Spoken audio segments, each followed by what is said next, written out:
Perhaps the authors would like to address the concern of the opposition. I always give the authors a chance to address those concerns. Sure. Thank you very much. Questions from the committee. We got Senator Leyva, Senator Roth. Okay. Please. Just very simply put, I want to just make the distinction. There's been much conversation about the inequity between the taxi cabs and transportation network companies, but I want to make it very clear that this is a bill that is narrowly specified on the distinction of a personal vehicle.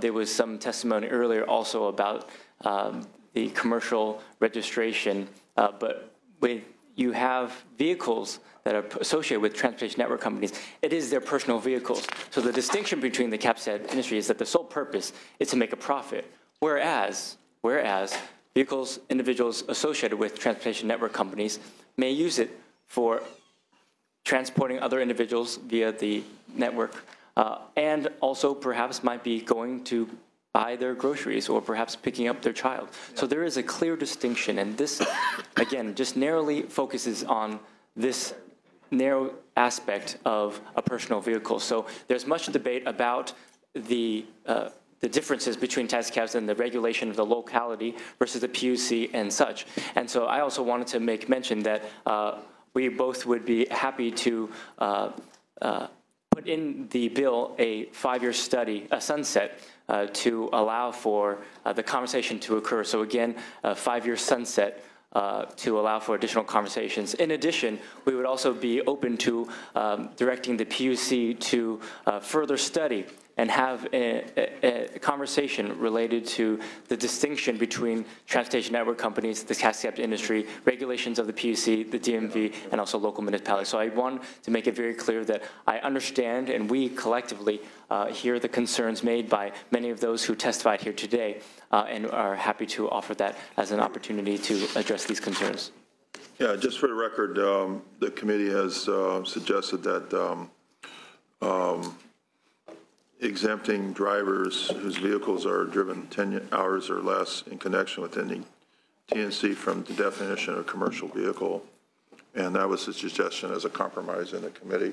That was the suggestion in our committee to, as a compromise. I want to hear your position on that.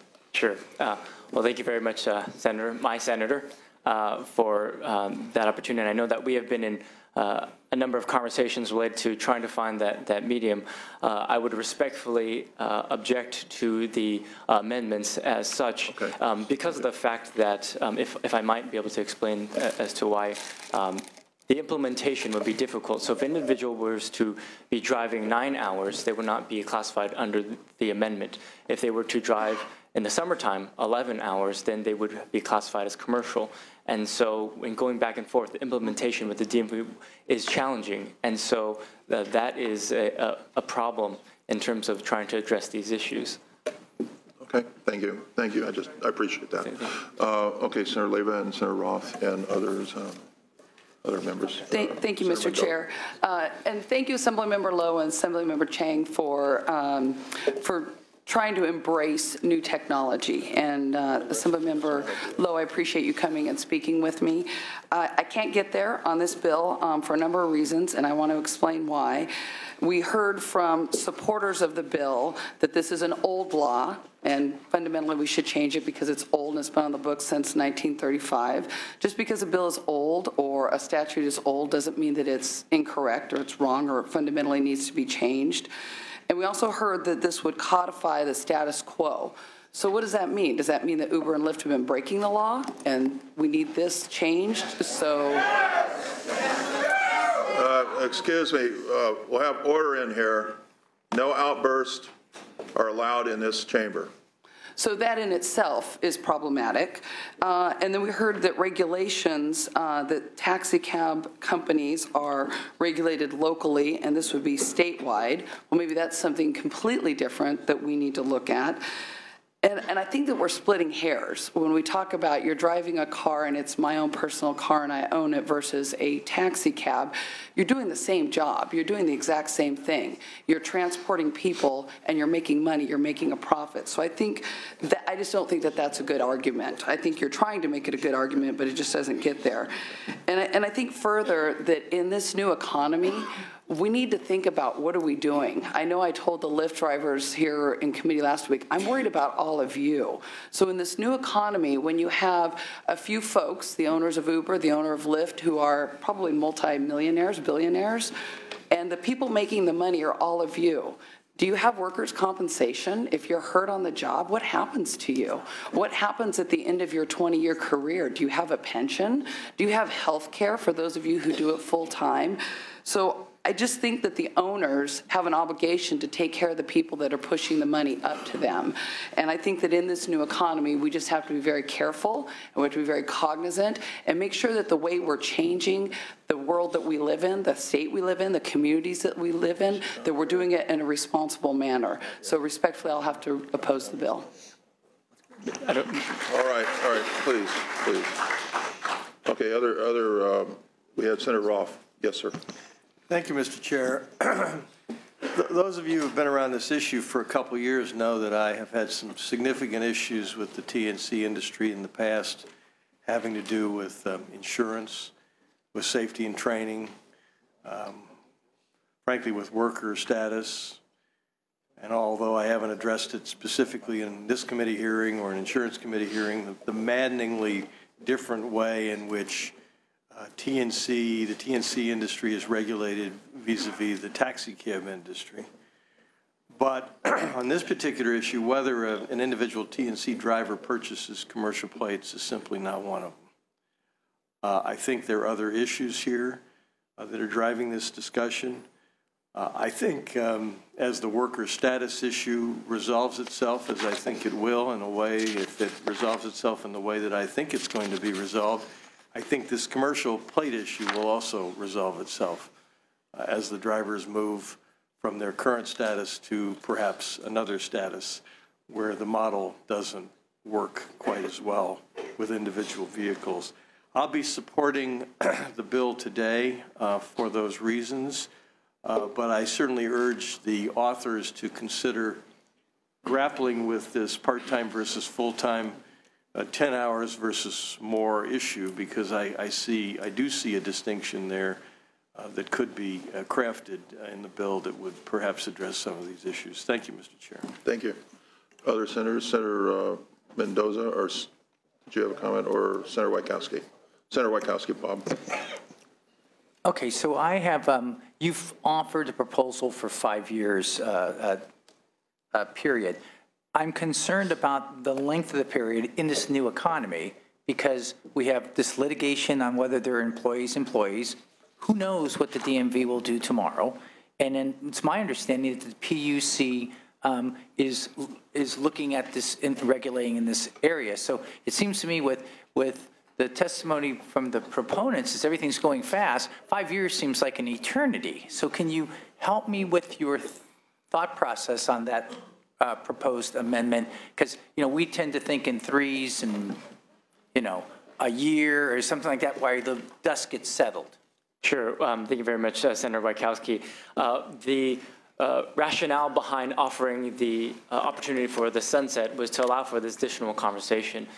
We completely embrace Senator Leva's comments related to the conversation related to insurance and about full-time, part-time, whatever it might be. This is not the discussion here today, but we recognize that this is being pulled into that conversation, and so we are not deaf to this point. And so, Senator Wieckowski, we have offered this as an opportunity to demonstrate goodwill to say that we recognize that this is being pulled in and that this is a larger conversation at hand in this ecosystem, in this environment. And so we want to allow for an opportunity to have that study. So, but I understand that you had mentioned about the number 3 in terms of 3 years. We're open to the suggestion that you might have and willingness. And again, the demonstration that we want to continue to work with this committee to allow for additional conversations to occur. The follow-up before Senator Allen jumps in here is on the money. on the money, we have the staff analysis does a good job about somebody's privately financed their car and that they would not want to see this commercial license trigger it. Coincidentally, I have a bill that's struggling in the assembly right now, but in the bankruptcy arena where companies are not allowing people when they file a bankruptcy, they're saying that's a breach of contract. The fact that they are filing bankruptcy, we have language in there, if we're so lucky to have the governor sign this, that would take out that option, that we would say under California law, it's not a breach, and if the person continues to pay under the terms of the contracts, that action is not going to do it. I just say that there's a model, because it seems the staff analysis talks about, $8 for a Prius. That can't be it. So is it the insurance? Do we have some idea of a disparity between the insurance? Because if we took care of the breach of contract, I'm trying to just help you and help the chair, help everybody else here. No, is that a big discrepancy between the commercial insurance rates that they're paying and the Lyft people that are here? Do we know that? Yes, and I'll also allow for to also testify specifically, but in terms of the breach of contract, that would be the distinction, in which case you might go from driving part-time, if the related to the amendments of the 10 hours. If you drive 1 week differential, and then the other week, then you're commercial and go back and forth, it could be a breach of contract in terms of the insurance. And so there is a cost associated with that, and I'll allow other representatives to also additional comment on that. If I may address, so just July 1st, so just a few days ago, AB 2293 carried by Assemblymember Bonilla was enacted, and that basically has the $1 million insurance that TNCs are required to carry. The model is that individuals have their own personal insurance, but on top of that, TNCs act as primary insurance when there's a passenger in the vehicle. And so at that time, the reason why there's a concern is because people have personal insurance, but having commercial registration complicates that issue. It is not clear how that would work, right? Having personal insurance, but therefore having commercial plates. So this AB 2293 was only went into effect just a few days ago. I'm just Senator Murkowski. Yes, yeah, I'm thinking about Mary Kay and those people. There's other somewhat personal vehicles that are used limitedly in a commercial context, but I'll. Yeah, thank you. Ben Allen, Senator Allen. Tony, excuse me, I'm sorry, Tony. Tony Mendoza's been waiting. Okay, Tony. Thank you, Tony Mr. Mendoza, Chair. Senator Mendoza. I appreciate it. I have a few questions, Mr. Chairman. Yes, please. Just real briefly, just for clarity, if this bill fails today, then there'll still be an uncertainty as to what fees are going to be charged and what the DMV said and what PUC is saying. So that's why it's, if the bill fails today, we're not really resolving anything, and the issue's still lingering out there. Yeah. I know that you're not willing to take any amendments from what I hear, but I just want to ask a few questions if we can. I'm not understanding what is the big deal of why you're hesitant, or why is the hesitation from the industry of having commercial plates? What's is it the cost of insurance? Is it the cost of I mean, what is it? The registration? I mean, what if the industry could just briefly tell me what it is that are they afraid that they're going to become an actual business versus a TNC? Well, I think I'd associate my remarks with the representative from Lyft here about the insurance issue the insurance bill just going into effect. Additionally, we are talking about a cost impact to drivers. I mean, $8 for Prius. Prius actually is over 3,000 pounds from what I've seen. It's actually more. It's $24. Someone driving a GMC Yukon, for instance, would be subject to per year, right? Per year would be subject to $154 additionally. So this is getting a bureaucratic and a cost barrier to people who want to drive potentially just for a couple months. I mean, we have teachers who drive for a month, maybe. I just want to get clear. So the cost of the registration, the cost of maybe insurance, right? So I'm trying to get my hands around. So it's not $8 a year, $24 a year, $80 a year, potentially the largest you can get. I mean, you're talking about, and I did the math at like 22 cents a day or something like that. So I'm trying to figure out if Lyft or Uber can afford that. And the reason I twist it around, because you know what, the folks that are usually driving for you probably don't make that much money. They're college students. whatever. And looking at your study here that you put out in January 22nd, most of your 51% of your Uber drivers work 1 to 15 hours per week. So given the amendments that the chair was talking about, 10 hours per week, I mean, you're thinking about, wow, that wouldn't be a bad amendment for most of your drivers, but most of your drivers, 51% of them says, and this is a study put out by you guys on January 22nd of this year, 1 to 15 hours. That's actually right consistent with what he's talking about. But not that my only concern with amendments is that how do we implement them? How do we monitor them, right? So I'm not going there yet. I'm going to continue asking a few more questions before I appease the chair over here. You got it. Yeah. You got the floor. No, I know that and I know that most of your drivers are there. They might do it a couple of weeks, might do it a month, and they stop, whatever. You just mentioned right now that the Bonilla bill last year that took effect recently. Now, when the person's actually logged on their app, the time that they start to the time that they finish, your Uber or Lyft are responsible for the insurance, right?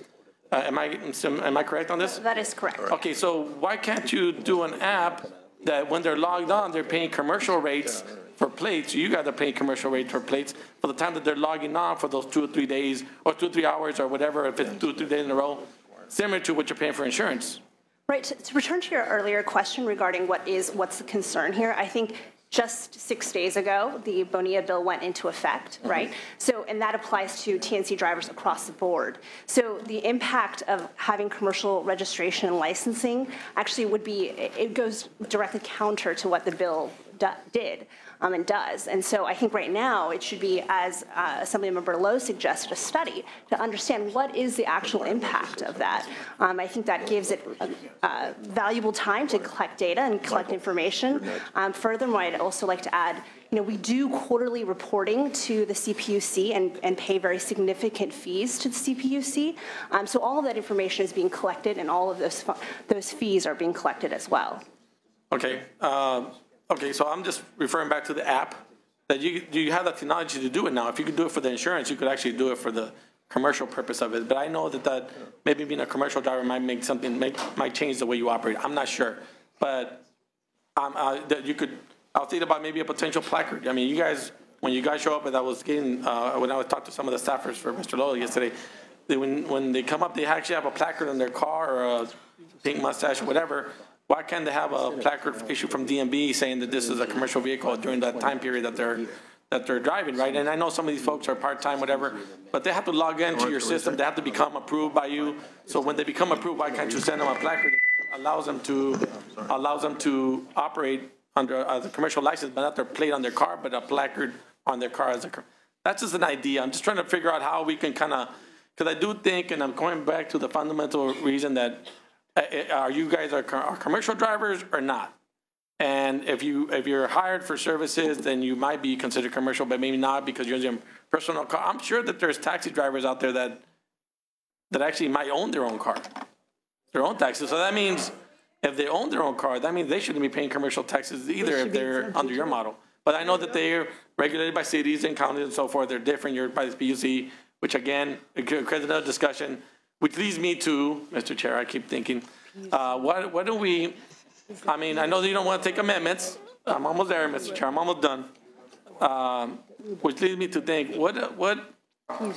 if, I know you want to, I'm willing to kind of look at this as I don't want to say a study bill, but more like, if we do a study, maybe, I don't want to take 5 years, I don't think so, not even 3, I don't think that's way too much.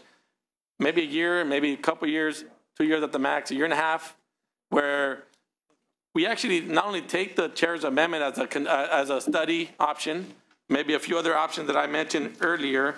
I do think that there's room to discuss it and have the PUC and also the DMV, because I don't want to hear. I want to hear from both of them. If there's a way to kind of begin to look at both of these industries and saying, okay, how can we work with the taxi driver that might be paying too much potentially? I mean, I don't know. I'm just trying to figure out what the answer. And I don't know if it. By shutting down the bill today, I think there's a lingering issue out there that hasn't been resolved, and I think that might be a bad thing. So that's my idea. Thank you, Mr. Chair. Mr. Chair, may I respond? Thank you very much, Mr. Chair.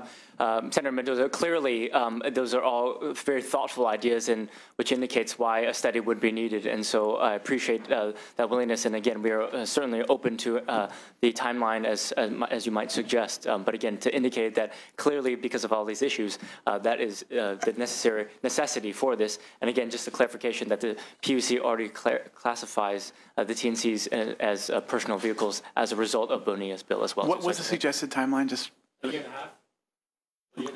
okay. Mr. Chair, a year and a half gives enough time to do the study, bring it back to us. I want to see, but I do want to see the DMV a part of this. I just think that they're the ones who came up with the rationale. Their feedback is important. Thank you so much, Mr. Chair, and I do appreciate the dialogue today. And I also want to say thank you to the Assembly members.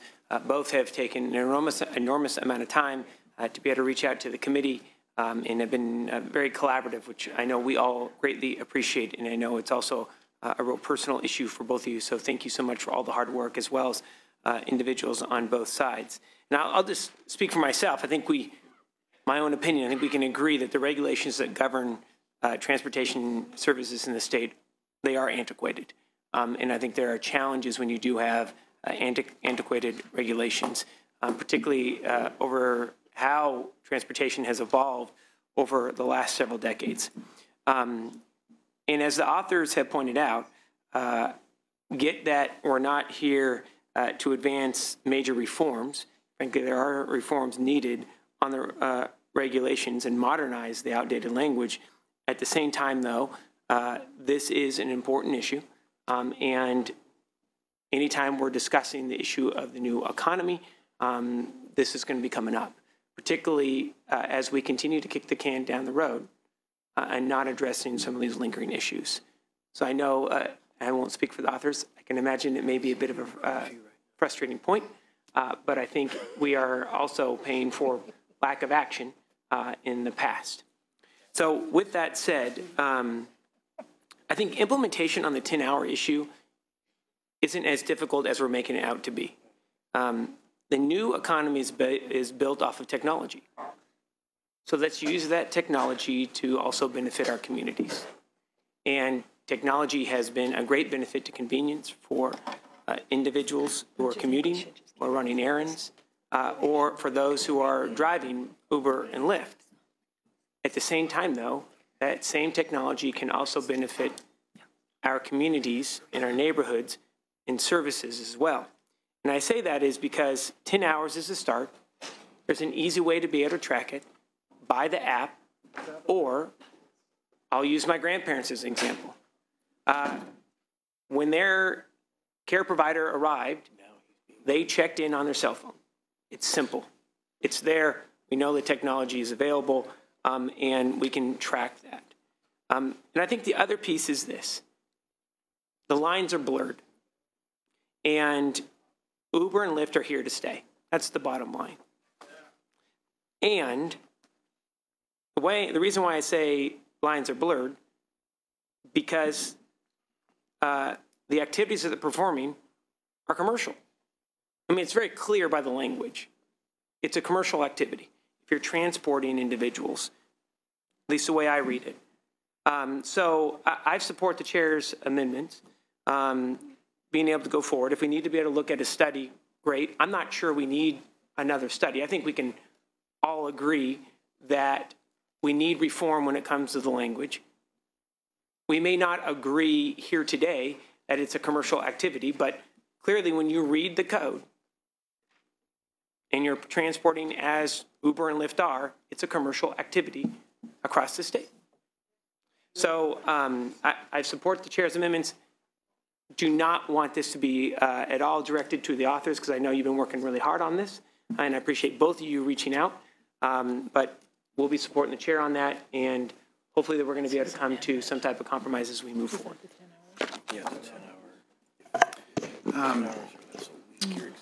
Well, I think the complication and the confusion, both from the committee, suggests that we really do need a study. I think there's a lot more to be learned from patterns, and I think it makes a lot of sense. I would very much support that. I hear my colleague's comments about the fact that just because it's an old law doesn't mean it's a bad one. I absolutely agree with it, though. Agree with her, though. At the same time, the economy, of course, has changed so fundamentally with regards to this area that I just don't think the current law it puts us in a place where we can properly wrap our heads around this type of economic activity. I understand that there's a possibility of a big bill relating to the taxi cab industry that is in the works for next year. That I'm very interested in. So I mean, my tendency is to say, if I'm hearing the author saying that they're going to make this a 1.5-year sunset, hard for me not to support that. I think that that's a short period of time. It will give us an opportunity to get our heads around all this complexity. So I'm certainly willing to support a 1.5-year sunset. I think that is a short period of time, and can keep the conversation going, which I think that we need to have a hearing about this. We need to have some really serious discussion to get our heads around the complexity and maybe create a third way within the law to address all the ambiguities that exist with this new sharing economy. Well, we had a lot of discussion. I want to know if Senator Leyva. Thank you, Mr. Chair. I just wanted to say one last thing. I worry that if we let this out of committee today, the message that we as a legislature are sending is you can break the law and then come to us and we'll fix it for you. So I just want us to be very cognizant of that. I think we've established Uber and Lyft drivers are commercial drivers. They're transporting people. Like I said before, I think we're splitting hairs. So I just think we need to be very cautious the way we proceed. And the study, what are we going to study? They drive people around. I mean, there's nothing else. What are we going to study? So with that, I'll stop. Thank you. Thank you, everybody. Senator Bates and Senator Gaines. Senator Bates, would you like to go? Yeah, I think that was a great lead into what I'm going to say, Senator Leyva, because I think what we ought to be studying is the preponderance of regulation on the taxi cab industry that's been with us for centuries. So to disadvantage them and disadvantage Uber and Lyft because they're competing with them makes no sense. So if there's going to be something that's studied, is the onerous regulations that fall on our taxi cab folks, because you all have been at local government and you are very aware of that. Yeah. I do think that the issue here with cost has to do with folks who are purchasing a car, using that car in this activity, and would be seriously impacted to be able to purchase those cars if they are their personal cars, but now they have to declare that they're going to be used commercially, and I think that's a big issue that you spoke of earlier. So that's why I think you're going in the right direction. I don't have any problem with studying it for a year and a year and a half. It ought to move out of this committee so that we can get it into a broader discussion of the regulations that are onerous in the whole transportation industry. Okay. You know why? Because they're actually taking cars off the road. Taxis and Uber and Lyft actually reduce the number of people that are driving their own cars. You're putting 2, 3, 4 people in a car and taking them to the airport. You know, I have friends in Orange County that always use either taxi or Uber to get to the airport because it's just faster, and, you know, they don't pay the toll. We use the toll road to get there, and they pay up. So there's a lot of, you know, other issues here, and it all deserves, I think, a look-see because it's antiquated with the new economy. So don't disadvantage one to advantage the other, or vice versa. They both should have an opportunity to survive, and we can't over-regulate them if we really want both industries to be able to survive. So I will be supporting the bill today. I think you guys have gotten a lot of suggestions on where to go and what should be in the study. But don't kill it now. Thank you. There's no a year and a half. Ted Gaines. A year and a half, but if you do not allow Uber and Lyft to not be considered commercial for the moment, you put all those people out of work, or many of them. You basically hurt the industry because there are people driving who have cars that are either leased or financed that will now be impacted because they are using them commercially, and they never were, you know, declaring that when they got their financing. changes the dynamics. Excuse me. Let the senator have her say. She has the floor and nobody else does. So I'm just saying, it needs study, that both can go forward at this moment in time if it's only 18 months. Okay, Senator. Senator Gaines. Great. Thank you for the opportunity and appreciate the testimony today. And it's a very tough issue because we have changing technology and a new model that's been presented. And it seems to me that there ought to be some relief for taxi drivers from a regulatory standpoint. And it's difficult because you've got different jurisdictions over the taxi industry versus Uber and Lyft. So I am supportive of the legislation, but at the same time, I feel that we ought to be providing the same exemption for taxi drivers, which tells me that there needs to be some reform in terms of the regulatory environment that taxi drivers are living under currently, and I would support that. And if there's a bill that's moving forward, I would love to take a look at that and love to support it if it had the right ingredients of reform that I would be looking for. So this is a very, very difficult issue, but I appreciate the innovation within the marketplace, but at the same time, don't want to kill off the existing industry. Okay, thank you. Any other questions of our assembly members? I just wanted Any question? You may close. Oh. Yes. Go ahead. You may close. Well, thank you very much. Let me just state off first that when this bill came about and its impetus, the first call I made was to my local taxi cab company in conversation all the way through from start to finish. And I certainly want to embrace the comments by Senator Mendoza and everyone else here, Senator Allen, and Senator Gaines about the specifics about the equal playing field as to why the study is so important and critical at a time in which we can have an opportunity to fully flush this out. And this is not the appropriate setting at this time. Additionally, we as lawmakers took an oath to uphold the Constitution of the state of California, to uphold the law. And the PUC already refers to TNCs as drivers as personal vehicles. So that is already in existence. And so I just want to make that distinction to which we want to indeed clarify this in this bill. And at the same time, we recognize that we are part of a larger ecosystem and that we want to address the inequities that exist. And so therefore, we would want to suggest with approval of this committee to be able to look at the, for example, 2-year sunset. In addition, look at this study and direct the PUC to look for the study to identify these issues so that we can address many of these concerns at the same time. And with that, I will respectfully allow for. Right, thank you so much, and thank you so much for all of your comments. I agree that the 2-year study would probably make more sense, given that 1.5 years might be a little too short in terms of implementation and follow through.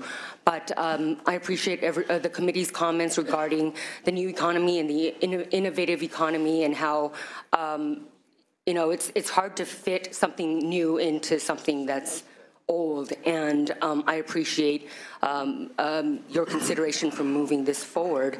I don't see it as breaking the law per se, but it's just a new model that doesn't quite fit anywhere. And again, the study is going to be very important to this to help make that determination. And again, thank you so much, and hopefully we can you would consider an aye vote. Thank you. Okay, any further questions from the committee? We have a motion on this issue. We have a motion on this issue. Okay, just to approve the bill. That's his motion. He just made a motion. He didn't accept my amendments. He proposed a the 2-year sunset. Correct? Sunset as well as a study. I'll ask the senator what the motion is. With that amendment. Okay, got it. Okay. Mr. Chair. 2-year sunset. With a 2-year sunset? That's what he said. Senator Cannella made the motion. But I want to be real clear as far as what's being studied during those. All right, hold on. Excuse me, sir, can you sit, can you please contain your comments, please? Yeah. The motion is to approve the bill with a 2-year study added to the bill. 2-year study, 2-year but I want to be specific, real clear as to what's being studied and everything. So I want to make sure that we're not just hold it over for no, give it a sense for no reason. I want to make sure we're clear what's being looked at during those 2 years. Year and a half, not just hold it over for no reason. Can we get to the detail? It's too late. Yeah. Let's have the author explain the study. All right. Sure. Yeah, sure. The 2-year study would allow for the 2-year sunset. Excuse me. The 2-year sunset in this bill legislation will allow us to, at the same time, have a conversation about revisiting this issue. At the same time, directing the PUC to have a study and fully discuss these issues about the inequities that exist between the regulation of the taxi cab industry and the local municipality, and the distinction of a transportation network company regulated by the PUC. And so that's essentially what we would direct in this bill with the consideration of this committee. Okay. Any further questions? Okay, go ahead. I'm sorry. We have a motion. Okay, we have a motion on the table.